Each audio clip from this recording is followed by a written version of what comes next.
사도행전 6장 8절에서 15절 말씀 한 절씩 교독하시겠습니다.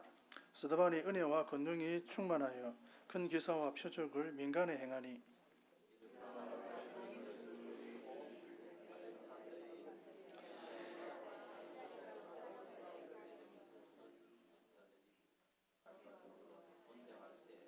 스데반이 지혜와 성령으로 말함을 그들이 능히 당하지 못하여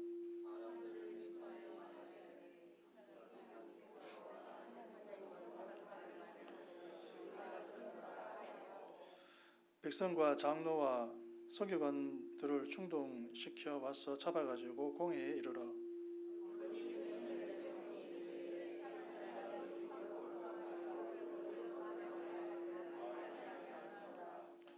그의 말에 이 나사렛 예수가 이곳을 헐고 또 모세가 우리에게 전하여 준 규례를 고치겠다 함을 우리가 들어노라 하거늘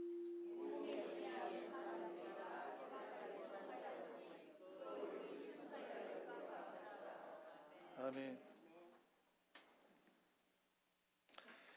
이 자리에 주님 앞에 선 모든 성도 여러분, 지금 한국 교회가 깊은 영적 도전 앞에 서 있는 시대를 살아가고 있습니다.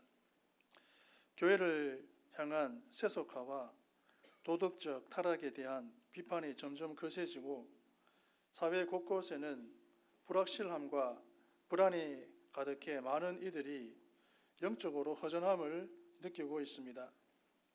게다가 교회를 향한 부정적인 시선과 오해, 왜곡된 이해가 늘고 있죠. 이 모습은 마치 스데반이 살던 초대교회 시절을 떠올리게 합니다.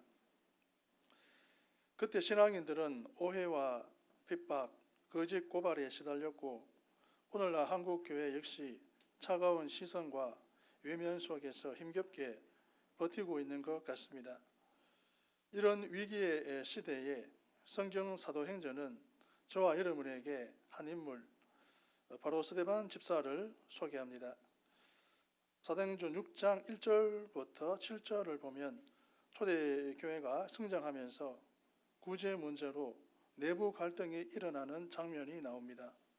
그러나 이 어려운 상황 앞에서 교회는 인간적인 방안이 아니라 성령님과 지혜가 넘치는 7 집사를 세우며 새로운 길을 엽니다.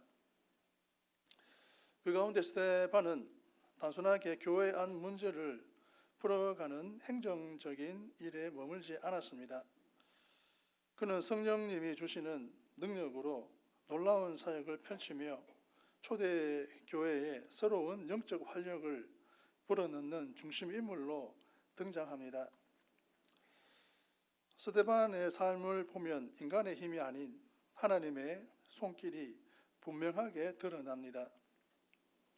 오늘 저와 여러분은 사도행전 6장 8절부터 15절 말씀을 통해 위기와 박해 한가운데서도 결코 물러서지 않고 오직 성령님을 의지해 진리를 담대하게 전했던 스데반의 신앙을 함께 살펴보려 합니다.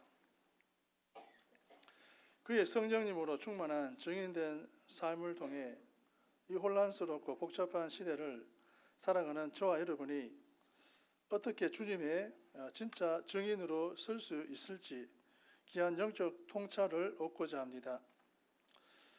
믿음과 기도로 오늘을 살아가는 모든 분들께 스데반의 삶이 큰 도전과 따뜻한 위로가 되기를 진심으로 소망합니다. 사도행전 6장에서 저와 여러분은 스데반이라는 한 인물의 출현에 주목하게 됩니다.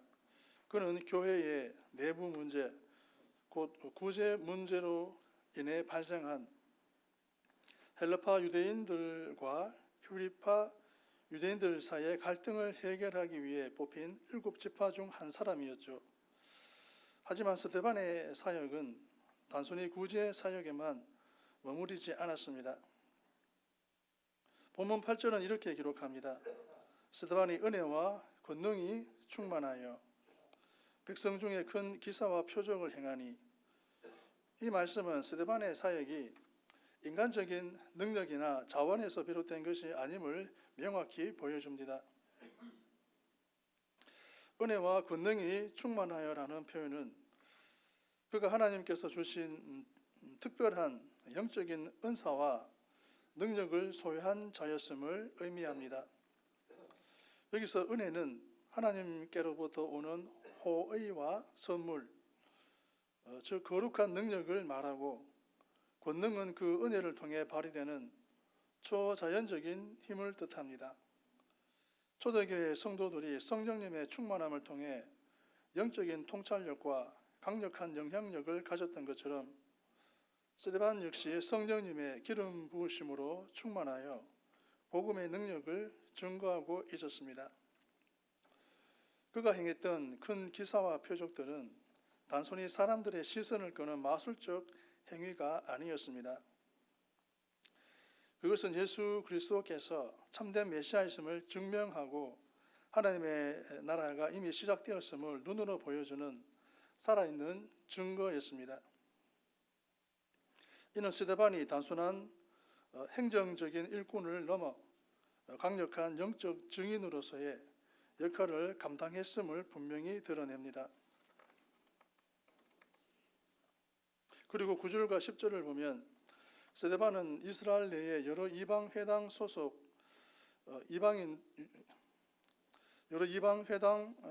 유대인들, 즉 자유민들의 회당, 구레네인과 알렉산드리아인, 길리기아와 아시아에서 온 사람들과 논쟁하게 됩니다.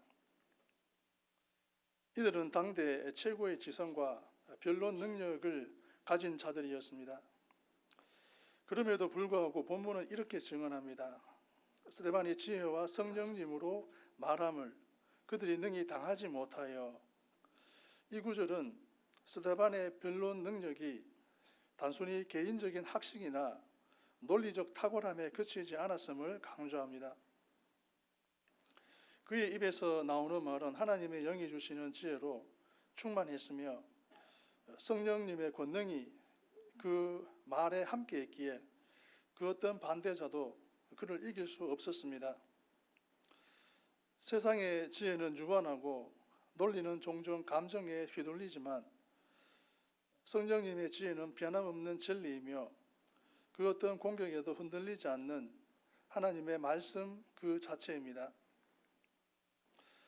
오늘 한국 교회를 돌아보면 어떨까요? 저와 여러분은 종종 교회의 성장이나 사역의 확장을 위해 세상적인 전략이나 인간적인 능력에 더 많이 의존하려는 유혹에 빠지곤 합니다. 최신 경영 기법을 도입하고 화려한 미디어 사역을 펼치며 설득력 있는 강연 스킬을 연마하는 데 힘쓰기도 합니다. 물론 이러한 노력들이 필요한 부분도 있지만 본질적으로 교회의 힘은 그러한 외적인 성장이나 프로그램에서 나오는 것이 아닙니다. 교회의 진정한 능력은 오직 내면의 성령님으로 충만과 영적 권능에서 비롯됩니다. 스데반의 삶은 한국 교회가 다시금 초대교회적 본질로 돌아가야 함을 강력하게 촉구합니다. 세상의 비난과 조롱 속에서 교회가 침묵하고 위축되기 쉬운 이때 저와 여러분은 세상의 논리에 맞설 수 있는 성령님의 지혜가 필요합니다. 단순히 윤리적 기준이나 도덕적 당위성을 주장하는 것을 넘어 예수 그리스도의 십자가 복음과 부활의 능력을 성령님 안에서 담대히 선포할 때 세상은 비로소 교회의 진정한 권능 앞에 무릎 꿇게 됩니다. 개별 성도들의 삶 역시 마찬가지입니다. 저와 여러분 각자는 삶 속에서 성령님의 능력을 직접 경험해야 합니다. 아침에 눈을 뜨는 순간부터 밤에 잠자리에 들 때까지 저와 여러분이 마주하는 크고 작은 결정과 어려움 속에서 기도와 말씀 묵상을 통해 성령님의 인도하심을 구하고 그 지혜를 따라 살아가야 합니다. 성령님은 교회의 지도자들만을 위한 분이 아니라 예수 그리스도를 주님으로 고백하는 모든 이들에게 임하십니다. 그리고 그 믿는 사람들을 통해 하나님의 권능과 은혜가 드러나길 원하시죠. 겉으로는 평범한 일상을 살아가는 것 같아 보여도 마음속에 성령님의 충만함이 있으면 세상의 어려움 속에서도 당당하게 설 수 있는 증인이 됩니다. 결국 각 성도가 일상에서 작은 스데반이 되어 세속적인 사회 안에서 복음의 빛을 밝히는 삶을 산다는 뜻입니다. 결국 스데반의 사역은 오늘 한국교회가 성령님과 지혜로 말하는 교회로 다시 서야 할을 일깨워줍니다. 사람의 방법이나 수단에 의존하지 않고 오직 성령님이 주시는 권능과 지혜로 복음의 진리를 담대하게 전하고 하나님이 주신 기사와 표적을 통해 죽어가는 영혼을 살리는 일에 힘써야 합니다. 저와 여러분 모두가 이 시대의 스데반이 되어 마음 깊은 곳에서 성령님의 권능을 회복하고 각자의 삶의 자리에서 주님의 살아있는 증인으로 살아가야겠습니다. 예배 함께하는 성도 여러분, 이미 앞에서 스데반 집사가 성령님과 지혜로 넘치면서 놀라운 기사와 표적들을 행하며 자유민들의 회당에서 그 어떤 대적도 그의 논리를 꺾지 못했던 모습을 살펴봤지요. 스데반의 말 안엔 단순한 지식이 아닌 하나님의 영이 준 생명력이 깃들어 있었기 때문이에요. 하지만 세상은 언제나 진리를 두 팔 벌려 환영하지 않습니다. 어둠은 빛을 싫어하고 거짓은 늘 진실을 왜곡해서 공격하려 들지요. 오늘 저와 여러분이 함께 읽은 사도행전 6장 11절에서 14절에는 그 진실이 거짓 앞에서 공격받는 아찔한 순간이 고스란히 담겨 있습니다.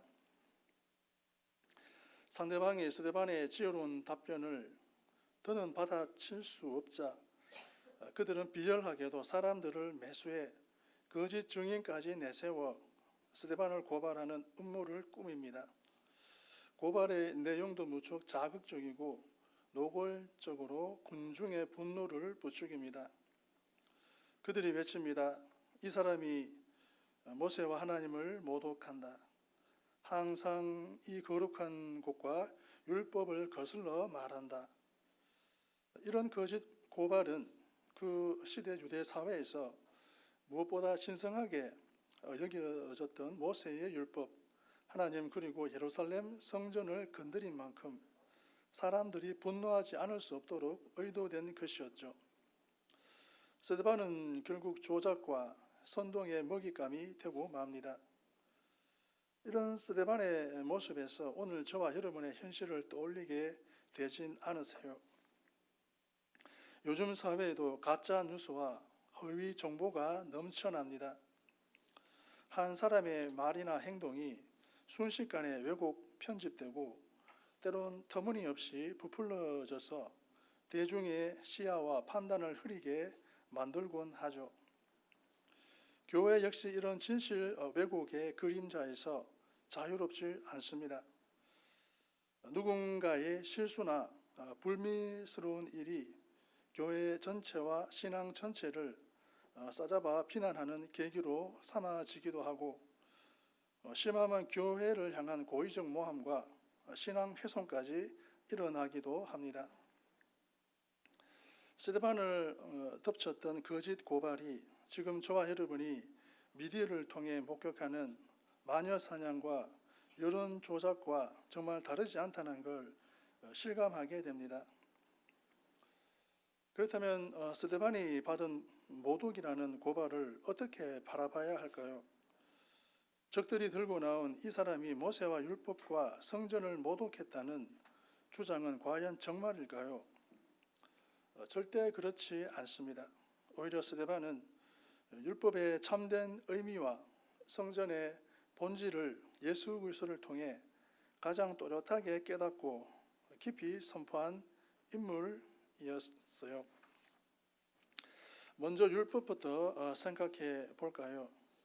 모세의 율법은 하나님께서 이스라엘 백성에게 주신 귀한 가르침이었지만 오랜 시간 흐르면서 그 정신인 하나님 사랑, 이웃 사랑은 점차 사라지고 형식과 관습만 남아 율법주의로 변질되고 말았죠.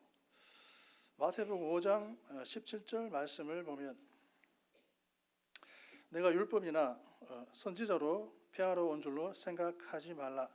폐하러 온 것이 아니요 완전하게 하려 함이라. 아멘.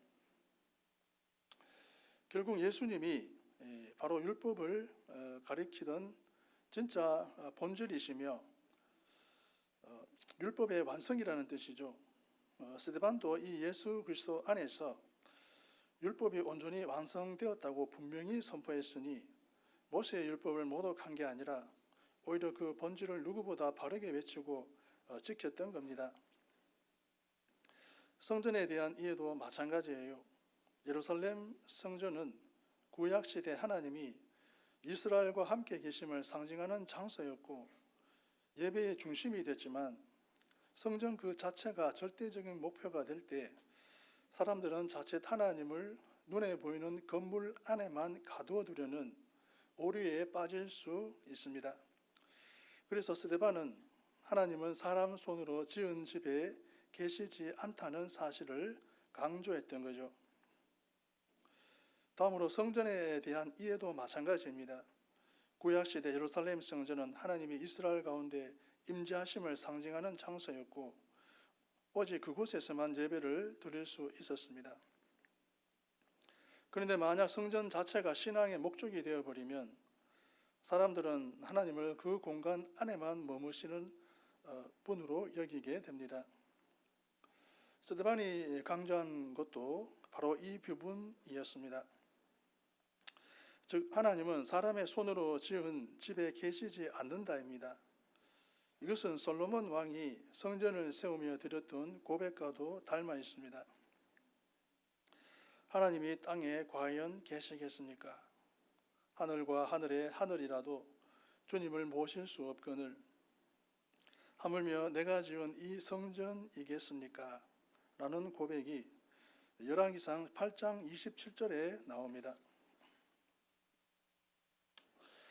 결국 참된 성전은 특별한 건물이나 장소로 한정할 수 없습니다. 예수 그리스도께서 십자가에서 죽으시고 부활하심으로 저와 여러분 각 사람이 성령님이 거하시는 거룩한 성전이 되었고 하나님께 영과 진리로 예배드리는 것이 진정한 예배가 되었습니다. 스데반은 바로 이런 복음적 성전관을 선포했습니다. 결국 스데반의 주장은 율법과 성전이라는 낡은 틀 그리고 유대주의적 편협함에 갇혀있던 이들에게 예수 그리스도 안에서 새롭게 열린 구원과 진리를 선포한 것이었습니다. 그는 모세나 하나님 성전을 모독한 것이 아니라 오히려 복음의 본질을 깨닫지 못한 대적자들이 율법주의적 외형에만 머물러 있다는 점을 강하게 지적한 것이지요. 스데반의 메시지는 율법주의적 형식에 매몰되지 말고 복음의 본질을 굳게 붙들어야 한다는 점을 다시 한번 강조해 줍니다. 그러므로 사랑하는 성도 여러분, 오늘을 살아가는 저와 여러분에게는 진리에 대한 깊은 이해와 영적인 분별력이 어느 때보다 필요합니다. 세상에는 온갖 거짓 정보와 유혹이 넘쳐납니다. 겉모습은 그럴듯하지만 속이 텅 빈 사상, 믿음을 흔들고 교회를 무너뜨리려는 수많은 유혹들이 저와 여러분 곁에서 항상 속삭이고 있지요. 이런 혼란 속에서 저와 여러분이 복음의 증인으로 흔들림 없이 살아갈 수 있는 유일한 길은 오직 하나님의 말씀 위에 굳게 서야 합니다. 평소 성경을 가까이 하고 늘 묵상하며 그 말씀을 삶의 기준으로 삼아야 합니다. 거짓을 분별하고 진리를 지키기 위해서는 정확한 성경적 지식 위에 성령님께서 주시는 통찰력을 더해야 하겠지요. 말씀 없는 믿음은 쉽게 흔들릴 수 있지만 말씀에 뿌리 내린 믿음은 어떤 거짓 고발과 음모 속에서도 결코 무너지지 않습니다. 스데반처럼 말씀 위에 굳게 서서 이 시대의 거짓 소리와 유혹을 분별하며 복음의 진리를 담대히 전하는 참된 증인으로 살아가기를 소망합니다. 하나님을 경외하는 성도 여러분, 앞에서 저와 여러분의 성령님으로 충만했던 스데반 집사가 어떤 대적자 앞에서도 꺾이지 않고 지혜와 성령님의 능력으로 사역에 임했던 모습을 살펴보았습니다. 그럼에도 불구하고 그는 거짓 고발과 음모에 휘말려 억울하게 법정에 서게 되었죠. 대적자들은 사람들을 매수해 거짓 증인으로 세우고 스데반을 모세와 하나님을 모독했다는 죄명으로 사내들인 공회 앞에 세웠습니다. 율법과 성전은 유대인 모두에게 가장 신성한 것인데 그것을 모독했다는 비난은 목숨이 위태로울 수밖에 없는 큰 죄였습니다. 법정은 살벌한 기운으로 가득했고 스데반을 둘러싼 사람들의 적대적인 시선이 그를 짓누르고 있었습니다. 당장 닥칠 비극적인 운명을 누구나 예상할 수밖에 없는 절박한 순간이었습니다. 하지만 바로 이때 사도행전 6장 15절은 저와 여러분에게 뜻밖의 반전을 보여줍니다. 15절 말씀을 보면 공회 중에 앉은 사람들이 다 스데반을 주목하여 보니 그 얼굴이 천사의 얼굴과 같더라. 아멘. 이 구절은 억울한 고발과 살깃뛴 시선 속에서도 스데반이 세상의 두려움이나 분노에 사로잡히지 않고 오로지 하나님만을 바라보고 있었다는 사실을 분명하게 알려줍니다. 보통 사람이라면 두려움에 질려 얼굴이 굳거나 원망에 사로잡힐 만한 상황입니다. 그러나 스데반의 얼굴은 달랐습니다. 그의 얼굴에는 이 세상에서 볼 수 없는 초월적인 평화와 하나님의 영광이 환하게 드러났죠. 천사의 얼굴과 같았다는 말은 스데반이 실제로 천사로 변했다는 뜻이 아니라 하나님의 임재와 영광이 얼굴에 고스란히 드러났다는 뜻입니다. 결국 이것은 스데반 마음속 깊이 자리 잡은 평화 그리고 감싸고 있는 성령님의 강력한 임재가 외적으로도 확연히 나타났다는 의미라고 할 수 있습니다. 곧 닥칠 순교의 위협 앞에서도 그는 인간적인 두려움이나 절망에 빠지지 않았습니다. 반대로 확고한 믿음과 예수 그리스도 안에서 주어진 영원한 생명 그리고 주님을 향한 뜨거운 소망이 그를 지탱했습니다. 그런 확신과 소망이 결국 스데반의 얼굴을 완전히 바꿔놓았습니다. 그는 곧 닥칠 육체적인 죽음을 넘어서 하나님께서 이미 준비하신 미래와 영광스러운 상급을 바라보고 있었습니다.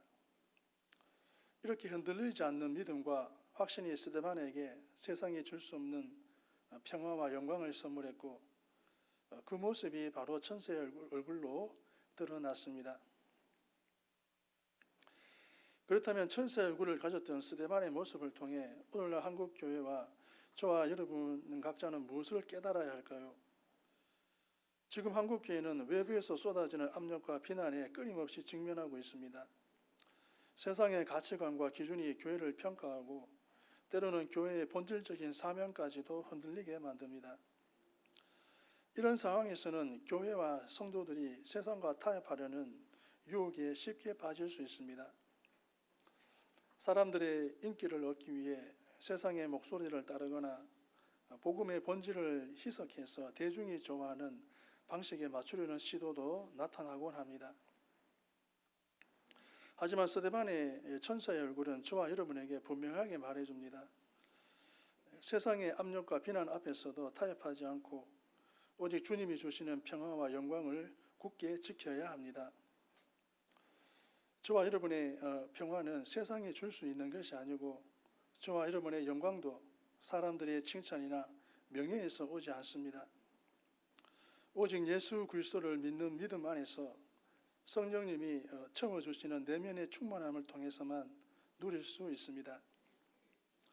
이 평화와 영광을 온전히 붙들고 있을 때 한국교회는 어떤 박해와 비난 속에서도 본질적인 증인의 사명을 감당할 수 있습니다.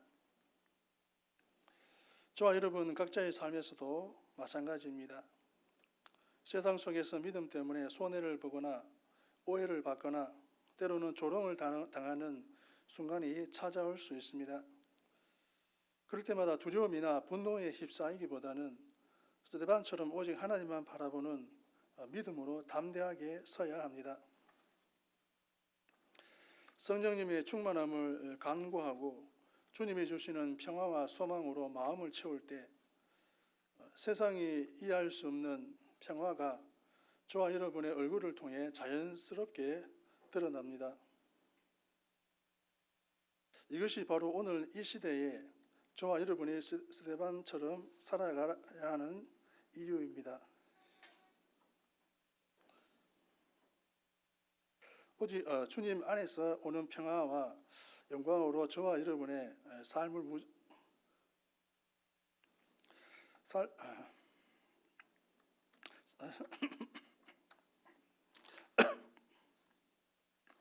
삶을 무장해서 삶의 모든 순간이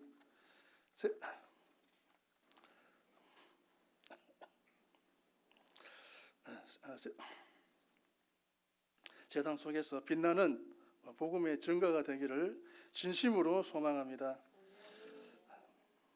주님을 사랑하는 성도 여러분, 오늘은 사도행전 6장 8절에서 15절 말씀을 통해 초대교회 시절 박해와 위기 속에서도 성령님으로 충만했던 스데반 집사의 삶을 함께 묵상해 보았습니다.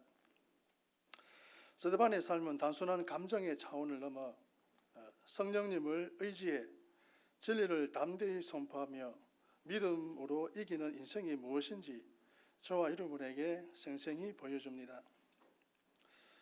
스데반은 성령님으로 충만히 단지 느낌이나 체험에 머무는 것이 아니라 고난의 순간에도 흔들림 없이 진리를 전하게 하는 강한 힘임을 증명했습니다.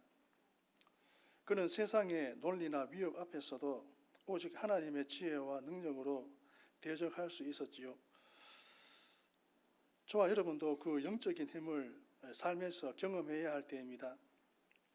스데반의 얼굴이 천사 얼굴 같더라는 말씀처럼 박해 속에서도 확신과 소망을 잃지 않았기에 내면의 평안이 외적으로도 드러났습니다. 사랑하는 여러분, 저와 여러분에게도 이 시대에 스데반으로 살라는 하나님의 부르심이 있습니다. 지금 한국 교회는 사회의 비난과 영적 침체라는 큰 도전 앞에 서 있습니다. 이런 때일수록 겉모습만 남은 신앙이 아니라 성령님께서 함께 하시는 진실한 믿음으로 세상에 선한 영향력을 끼쳐야 할 때입니다. 각자의 자리에서 성령님의 열매를 맺고 주님의 지혜로 이웃을 섬긴다면 교회 역시 복음의 능력을 세상에 드러낼 수 있습니다.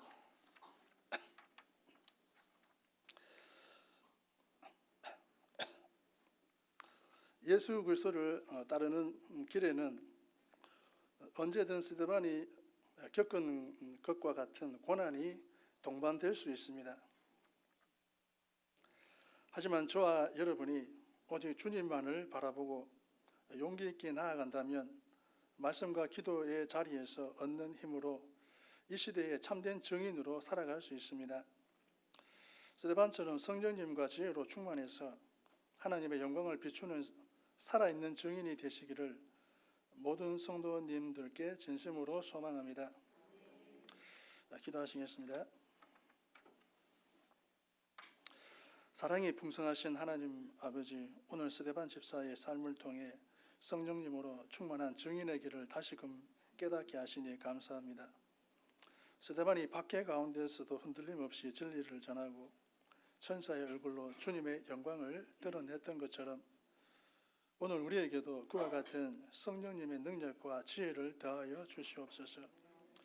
이 세속적인 세상 한가운데에서도 믿음의 본질을 잃지 않게 하시고 거짓된 비난과 시련 속에서도 주님의 말씀 위에 굳게 서 담대히 복음의 증거가 되게 해 주십시오. 한국교회가 다시 한번 성령님의 힘을 회복하고 형식적인 신앙을 넘어 실제적인 사랑과 섬김으로 세상을 변화시키는 선한 영향력을 나타내게 하옵소서. 우리 각자의 일상 가운데 살아계신 증인으로 서서 우리의 삶과 얼굴을 통해 세상이 주님을 만날 수 있도록 인도해 주십시오. 이 모든 말씀 우리 주 예수 그리스도의 이름으로 간절히 기도합니다. 아멘.